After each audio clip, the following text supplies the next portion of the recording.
நம்ம இன்றைக்கி பார்க்க போகிறது கார சட்னி.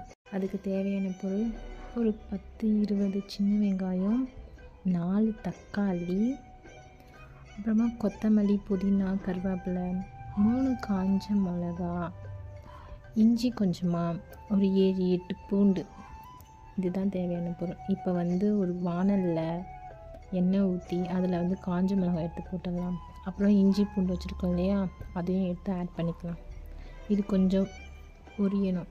நமக்கு தேவைன்னா கடலை பருப்பு போட்டுக்கோங்க, இல்லைன்னா ஸ்கிப் பண்ணிவிடுங்க.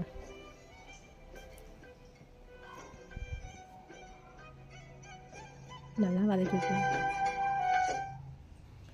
இப்போது நம்ம கட் பண்ணி வச்சுருக்கோம் இல்லையா சின்ன வெங்காயம், அதையும் ஆட் பண்ணிக்கலாம். சின்ன வெங்காயம் எடுத்து போட்டுக்கலாம். இது கொஞ்சம் லைட்டாக நல்லா வதங்கணும். ரொம்ப வதங்கக்கூடாது, கொஞ்சம் வதங்கணும்.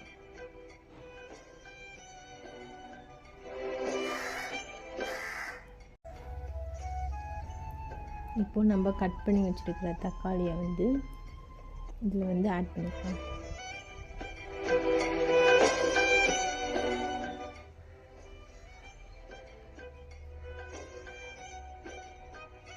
இது நல்லா வதங்கணும்.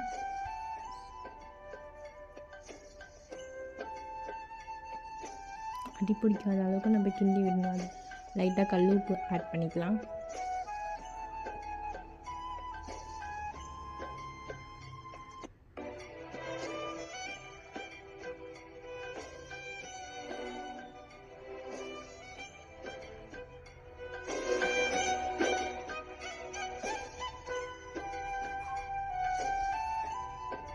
அடி பிடிக்காத அளவுக்கு கிண்டிக்கினே இருக்கணும். அப்புறமா கொத்தமல்லி, புதினா வச்சுருக்கோம் இல்லையா, அதையும் இதில் போட்டுக்கலாம்.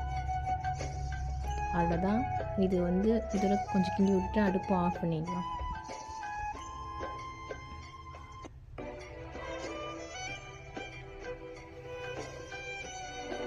இப்போ இது நல்லா ஆற வச்சிடணும். நல்லா இது ஆறணும். ஆறிட்டோடனே இதை நம்ம மிக்சியில் போட்டு அரைச்சி வச்சிடலாம். ஒரு வாணலில் நம்ம எண்ணெய் ஊற்றிடலாம். எண்ணெய் நல்லா காஞ்ச உடனே நம்ம காஞ்ச மிளகா இருக்குது, அது எடுத்து வச்சுக்கோங்க. சும்மா ஒரு காஞ்ச மிளகா, அது கொஞ்சம் பொரிஞ்ச காஞ்ச மிளகா நல்லா பொரிஞ்சோடனே நம்ம ஒரு ஸ்பூன் கடுகு ஆட் பண்ணிக்கலாம். கடுகும் கொஞ்சம் பொரிஞ்சோடனே நம்ம உளுத்தம்பருப்பு, இது நீங்கள் போட்டாலும் போடுங்க, ஸ்கிப் பண்ணிவிடுங்க. அதுக்கப்புறம் ஜீரகம் ஆட் பண்ணிக்கோங்க. கொஞ்சமாக ஜீரகம் ஆட் பண்ணால் நல்லாயிருக்கும். அதுக்கப்புறம் ஒரு கொத்து கருவேப்பிலை. இது கொஞ்சம் நல்லா பொரிஞ்ச உடனே நம்ம கருவேப்பிலை எடுத்து வச்சுருக்கோம் இல்லையா, அதையும் இதில் ஆட் பண்ணிக்கலாம். இப்போ நம்ம சட்னி அரைச்சி வச்சுருக்கோம் இல்லையா, அதை இதில் மிக்ஸ் பண்ணால் கார சட்னி ரெடி.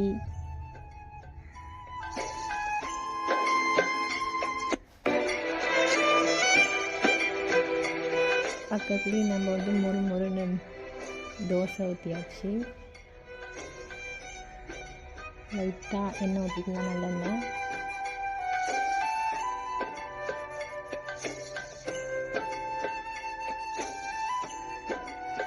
தோசை கொஞ்சம் இந்த உடனே நம்ம திருப்பி போட்டலாம்.